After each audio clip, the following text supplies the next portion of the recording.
చెప్పాల్సిన విషయాలు ఏంటంటే మున్సిపాలిటీ నుంచి ఎక్కడ లైట్ లేవు, ఊరు బయట లైట్లు ఖచ్చితంగా ఏర్పాటు చేయాలి. వీలైతే కదా సీసీ కెమెరాలు, ఈ గంజాయి బ్యాచ్కి చూడాలంటే కదా కంట్రోల్ చేయాలంటే సీసీ కెమెరాలు ఉండాలి కొన్ని. మరి గతంలో అక్కడ ఒక మనిషిని అనేది కాలబెట్టి చంపేయడం జరిగింది. అదే విషయంలో ఫెన్సింగ్ తర్వాత అయినా కానీ ఇక్కడ ఇంత నిర్లక్ష్యంగా ఒక సీసీ క్యామ్ లేకుండా ఒక లైట్ లేకుండా ఉంది. దీనిపైన మీరు చెప్పండి అన్న.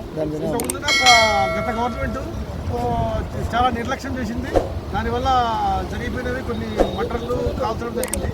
దాని మీద వీళ్ళు సీరియస్ యాక్షన్ తీసుకొని స్పందన ఉంటే కదా ఈ విషయం జరిగేది కాదు. ఈ బాలుడి విషయము మెయిన్ లైట్లు లేకపోవడం కారణము అక్కడ కనిపిస్తుంది. లైట్ లేకపోవడం వల్ల రాత్రి బాబుని తీసుకుపోయి కుక్కలు కట్ చేసాయి. కావున లైట్లు ప్రతి వీధులలో లైట్లు ఏర్పాటు చేయాలి. ముఖ్యంగా ప్రతి వీధులలో మన మీడియా మిత్రులు కూడా మీరు ఆలోచించాలి.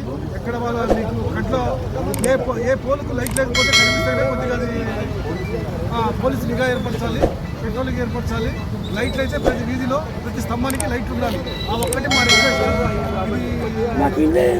ఇది చాలా సీసీ కెమెరాలు గంజాయి బ్యాచ్ని కంట్రోల్ చేయొచ్చు. మనం ముఖ్యంగా వీధి కుక్కలుగా కంట్రోల్ చేయాలంటే లైట్లు ఉండాలి. రాత్రుల్లో జరుగుతాయి కుక్కలు.